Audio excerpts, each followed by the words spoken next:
زندہ آسمانوں پہ اٹھائے جانے کے بعد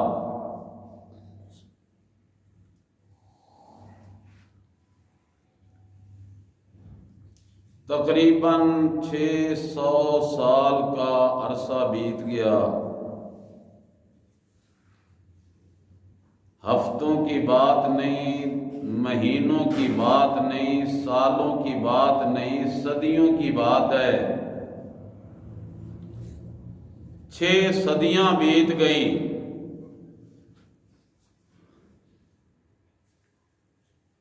ہر ایک کی پہچان موجود، ہر ایک کا تعارف موجود، ہر ایک کا ڈیرہ آباد۔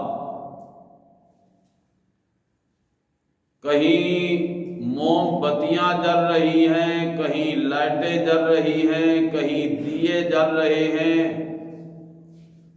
کہیں انتظار ہو رہی ہے کہ سورج کی کرنیں کب اپنی روشنی بکھیریں گی،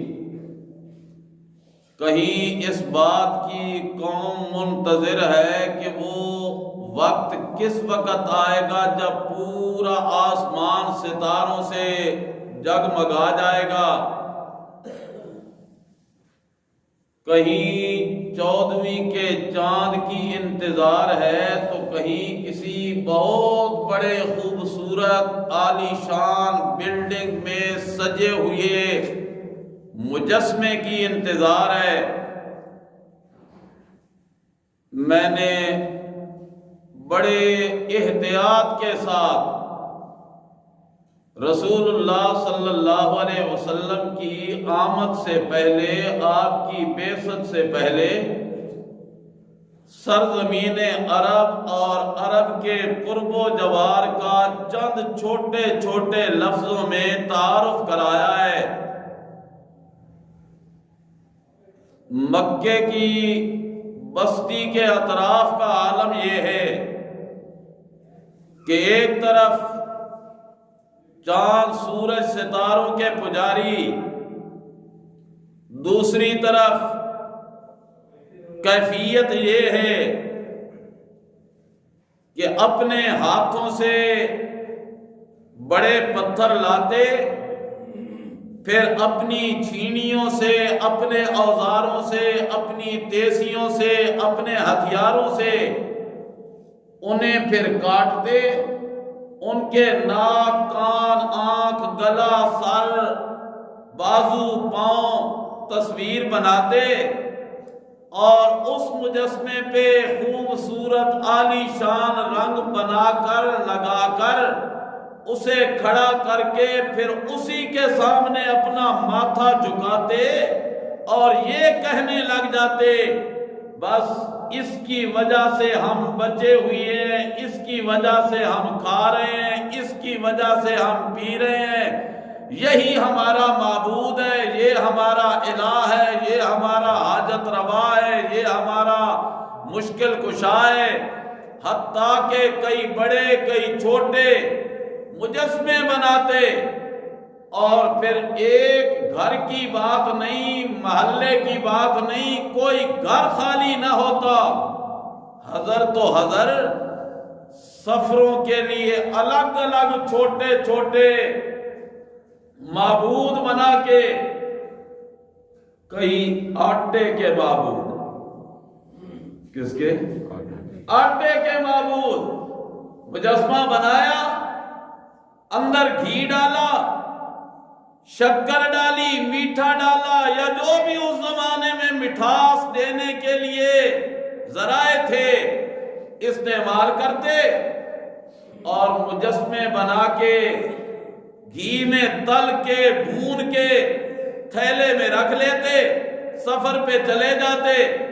جب زاد راہ ختم ہو جاتا تو قافلے کا جو امیر ہوتا، سربراہ ہوتا، بڑا ہوتا، اس کے سامنے شکایت کرتے کہ اب تو زاد راہ ختم ہو چکا ہے، منزل ابھی دور ہے، کیا کیا جائے؟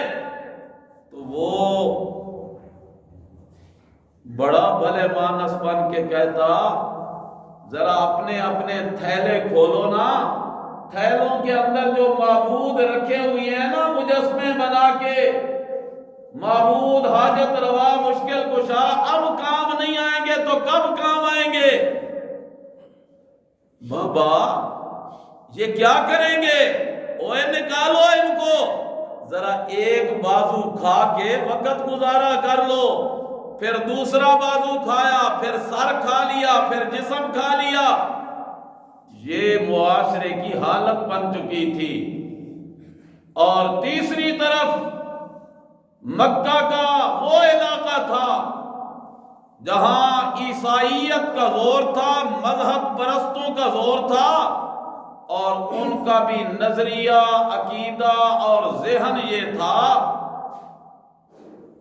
کہ ایک خدا سے گزارا نہیں چلتا، بھلا اتنی بڑی کائنات اور ایک اللہ کیسے گزارا ہو سکتا ہے؟ بڑا مشکل نظام ہے۔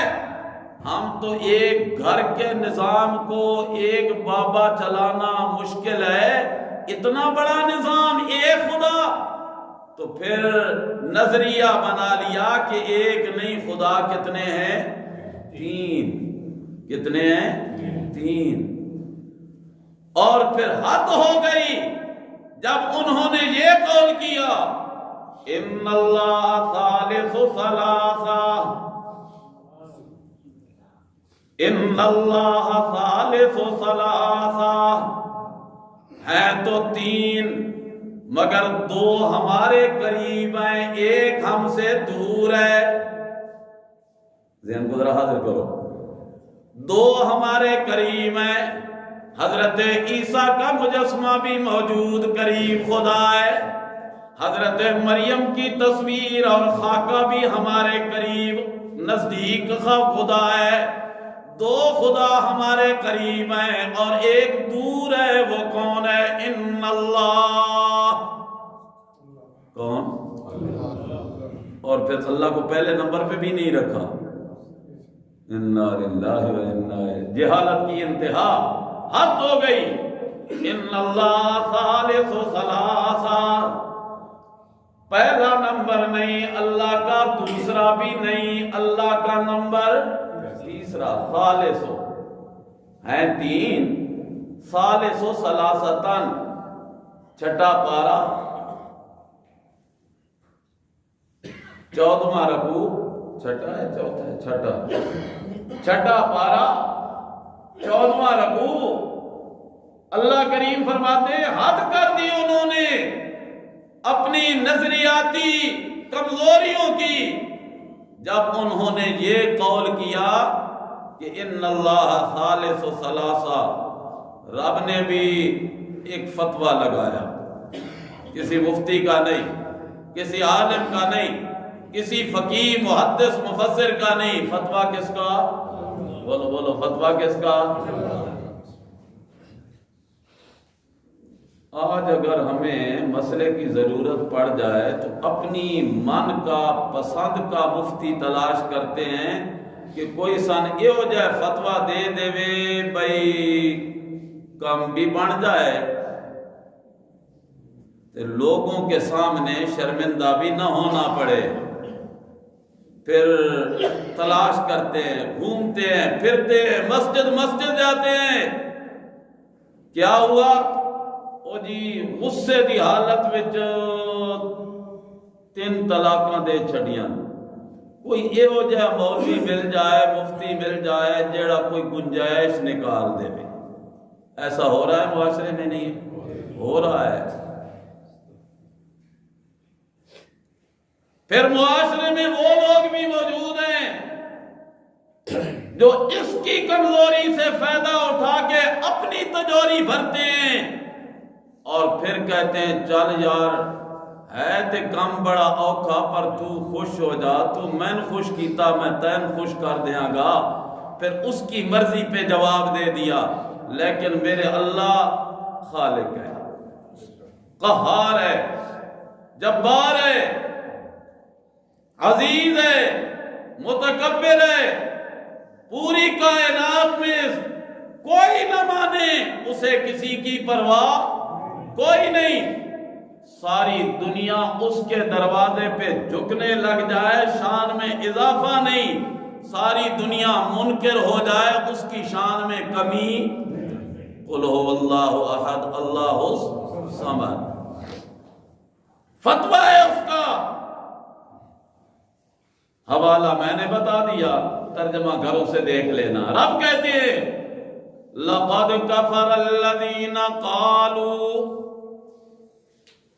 لام بھی تاکید کا، قد بھی تاکید کا، معنی قسم کا بن رہا ہے۔ اللہ قسم اٹھا کے کہتے ہیں لقد کفر، البتہ تحقیق مجھے اپنی ذات کبریا کی قسم، کفر کرو معنی، اس نے کفر کیا، کیا بن گیا؟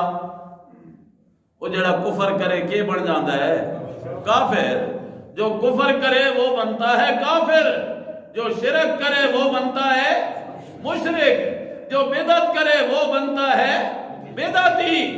اللہ کریم فرماتے ہیں لقد کفر، پکی بات ہے، قسمیہ بات ہے کہ اس نے کفر کیا، بن گیا کافر۔ کون؟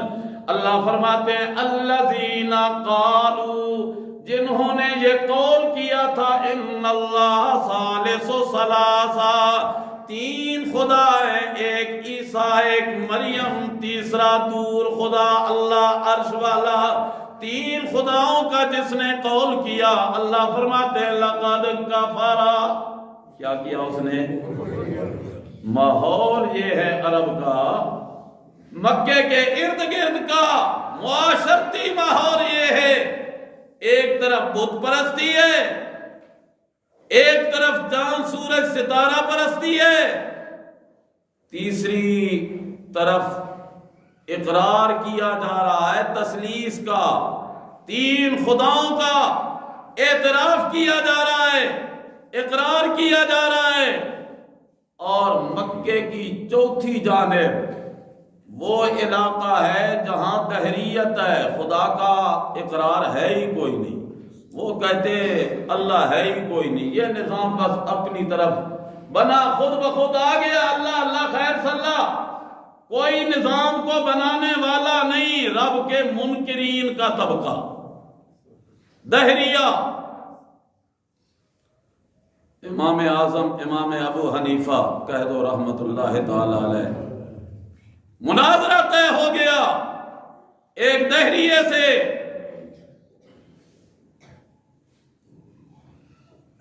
امام صاحب نے سوچا کہ اب یہ تو دہریہ ہے، اس کو میں قرآن کی آیتیں پڑھ کے سناؤں گا، مانے گا؟ خدا کو نہیں مانتا تو خدا کا قرآن کیسے مانے گا؟ نبی کی حدیثوں سے دلیلیں دوں تو نہیں مانے گا، خدا کو نہیں مانتا، خدا کے نبی کو کیسے مانے گا؟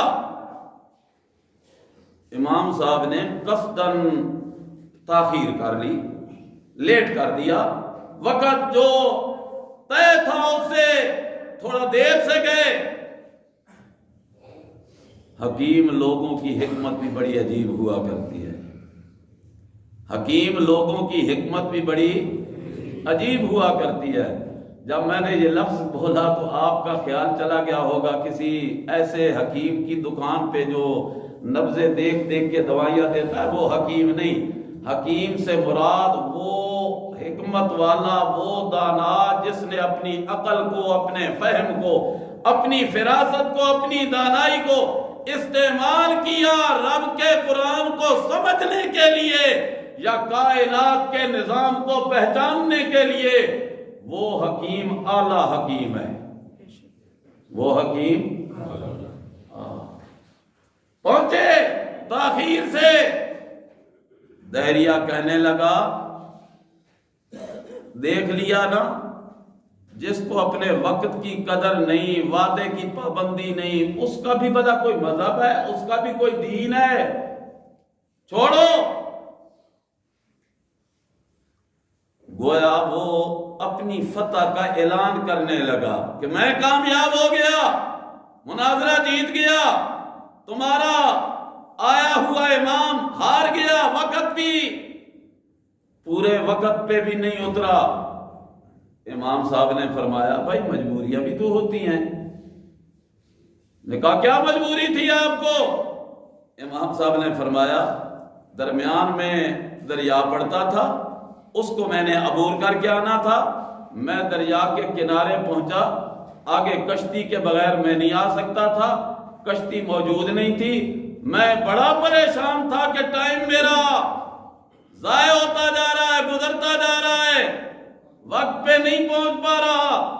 اچانک اسی پریشانی میں سوچ رہا تھا کہ اچانک کیا دیکھتا ہوں، ایک بڑا درخت ہے، اچانک وہ چرنا شروع ہو گیا، پھٹے بننے شروع ہو گئے، پھٹے بننے کے بعد وہ پھٹے جڑنے شروع ہو گئے، کشتی بننے لگ گئی۔ جب کشتی تیار ہوئی تو وہ کشتی درخت سے اتر کے قریب سے آ کے دریا میں اتری، اور دریا میں اتر کے میرے قریب آئی، میں اس پہ بیٹھا، پہنچ گیا ہوں، میری مجبوری تھی۔ کہنے لگا توبہ توبہ توبہ، سمجھ رہے ہو میری بات؟ توبہ توبہ، امام ہو اور دعویٰ ہو کہ میں مسلمانوں کا رہنما ہوں، لیڈر ہوں، قائد ہوں، اور حالت یہ کہ بلا درخت بھی یا خود بخود چر سکتا ہے، پھٹے خود بن سکتے ہیں، آپس میں پھٹے بغیر بنانے والے مستری کے جڑ سکتے ہیں، کشتی بغیر ملا کے چل سکتی ہے۔ اتنا بڑا جھوٹ، جو اتنا بڑا جھوٹا ہو اس کا مذہب بھی جھوٹا ہی ہوگا۔ امام صاحب نے فرمایا اور ٹھہر، تو نے کیا کہا؟ درخت بغیر کاٹنے والے کے کاٹ نہیں سکتا، جی نہیں سکتا، کشتی بغیر مستری کے، بغیر بنانے والے کاریگر کے نہیں تیار ہو سکتی، نہیں ہو سکتی، بغیر ملا کے دریا میں کشتی نہیں چل سکتی، جی نہیں چل سکتی۔ امام صاحب نے فرمایا ایک چھوٹی سی کشتی بغیر ملا کے نہیں چل سکتی، ایک چھوٹی سی کشتی کے پھٹے بغیر بڑائی کاریگر اور مستری کے نہیں جڑ سکتے، ایک درخت بغیر کاٹنے والے کے نہیں کٹ سکتا، تو اتنا بڑا کارخانہ قدرت کا نظام، زمین و آسمان کا نظام بغیر بنانے والے کے بن سکتا ہے؟ جو بنانے والا ہے اسی کو میں کہتا ہوں وہ اللہ ہے۔ وہ جیتا کون؟ دہریہ جیتا یا ابو حنیفہ جیتا؟ امام ابو حنیفہ جیتا۔ سبحان اللہ سبحان اللہ۔ اللہ کریم فرماتے ہیں کہ میرے محبوب پیغمبر آپ کے تشریف لانے سے پہلے مکے کے قرب و جوار چاروں طرف یہ حالات تھے، یہ حالت زوروں پہ تھی، بچیوں کو زندہ دفن کیا جا رہا تھا، گھر گھر میں لڑائی تھی۔ میرے رب کی رحمت جوش میں آئی، آپ کو آمنہ کے بطن سے پیدا کر کے عبداللہ کے گھر میں جنم دے کے 40 سال کے بعد سر پہ نبوت کا تاج رکھ کر نبی بنا دیا، اور پھر اعلان کیا هو الذی بعث فی الأمیین رسولا۔ یہ میں نے تھوڑا سا ٹچ دیا تھا، تھوڑا سا ربط دیا تھا گزشتہ جمعے کی گفتگو کے ساتھ، کہ جب میرے پیغمبر دنیا میں تشریف لائے تو چاروں طرف جہالت ہی جہالت تھی، کفر تھا، رسومات تھی، خدا کا انکار تھا، تثلیث کا قول تھا، اور بت پرستی تھی۔ اور باہر تو رہے باہر، خود مکے کے اندر حالت یہ تھی کہ رب کا گھر بیت اللہ بھی مجسموں سے پاک نہیں تھا۔ 1 2 نہیں، 5 10 نہیں، 360۔ کتنے دانا لوگ بیٹھے ہوئے ہو، انسانی وجود میں جوڑ کتنے ہیں؟ 360 جوڑ انسانی وجود میں، اور انہوں نے 360 مجسمے کھڑے کیے ہوئے تھے بیت اللہ شریف کے اندر، بیت خانہ کعبہ کے اندر۔ جس دور کی جہالت کا یہ عالم ہو، اس جہالت زدہ دور میں رب کریم فرماتے ہو والذی بعث فی الامیین رسولا، وہ ہے، کیا معنی کیا میں نے؟ بولو بولو بولو، وہ ہے۔ اللہ نے اپنا نام ذکر نہیں کیا، ہونا یہ چاہیے تھا اللہ الذی بعث فی الامیین رسولا، اللہ وہ ذات ہے جس نے مبعوث کیا ان پڑھ علاقوں میں، جہالت زدہ ماحول میں اپنا عظمت والا رسول۔ سبحان اللہ سبحان اللہ سبحان اللہ۔ رب نے اپنا نام ذکر کرنے کی بجائے ضمیر ذکر کی اور یوں کہا ہوا۔ کیا کہا؟ میری بات پہ اعتبار کرو تو اچھی بات ہے، نہیں کرو تو پھر سورۃ جمعہ نکال لینا، 28واں پارہ کھول لینا، گھروں میں جا کے ترجمہ دیکھ لینا۔ سورت کا نام میں نے بتا دیا، سورۃ الجمعہ، اور آج دن کی ہے جمعے کا دن، جمعے کی سورت، جمعے کی سورت کی دوسری آیت ہے۔ اللہ کریم فرماتے ہیں ہوا وہ الذی بعث فی الامیین، اللہ کہنا یہ چاہتے ہیں میرے محبوب پیغمبر محمد کریم جی صلی اللہ علیہ وسلم، ساری دنیا کے تعارف موجود تھے، پہچان موجود تھی، بتوں کی تعریفیں کرنے والے لوگ موجود تھے، اگر نہیں تھا تذکرہ تو میں سچے رب کا تذکرہ لوگوں کی زبانوں پہ نہیں تھا، اگر تو نہ آتا تو میرے محبوب میرا تعارف کون کراتا؟ اس لیے رب کہتے ہیں هو الذی بعث فی الامیین رسولا، وہ ذات ہے، یعنی اللہ وہ ذات ہے۔ کون اللہ؟ پہلی آیت میں رب نے کہا یسبح للہ، سورۃ جمعہ کی پہلی آیت، یسبح للہ، تسبیح کرتی ہے، کرتی رہتی ہے، کرتی رہے گی، ما فی السماوات وما فی الارض، جو مخلوق آسمانوں میں ہے، جو مخلوق زمینوں میں۔ انسان ناشکرے، انسانوں کے علاوہ جتنی بھی رب کی مخلوق ہے ساری تعریف تسبیح کس کی کرتی ہے؟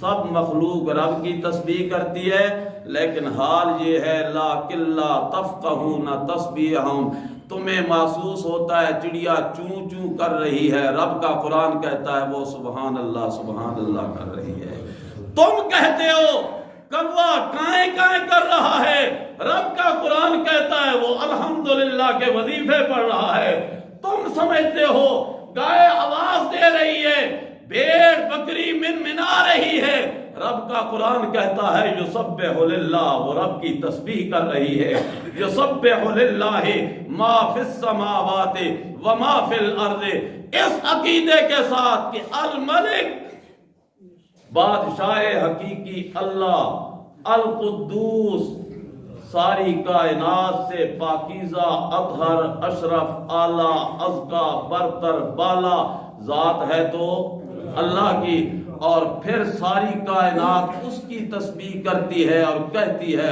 العزیز، ساری کائنات زیر دست ہے اور اللہ زبردست ہے، زبر اوپر ہوتی ہے، زیر نیچے ہوتی ہے، کائنات زیر دست ہے اور میرا اللہ زبردست ہے، تو زیر دستوں کو زیر دستوں کے آگے ہاتھ پھیلانا مناسب نہیں، زیر دست کو چاہیے کہ اپنا ہاتھ زبردست کے ہاتھ سامنے پھیلائے، العزیز الحکیم، اور ہے بھی بڑی حکمتوں والا، جو اسے نہ مانے فوراً پکڑتا نہیں، مہلت دے دیتا ہے، اور صرف خود نہیں کبھی کبھی اپنے پیغمبر کو بھی کہتا ہے مہل الکافرین امہلہم، میرے محبوب پیغمبر دے تو بھی مہلت، میں عرش پہ مہلت کا اعلان کرتا ہوں، تو فرش پہ ان کو ڈھیل دے۔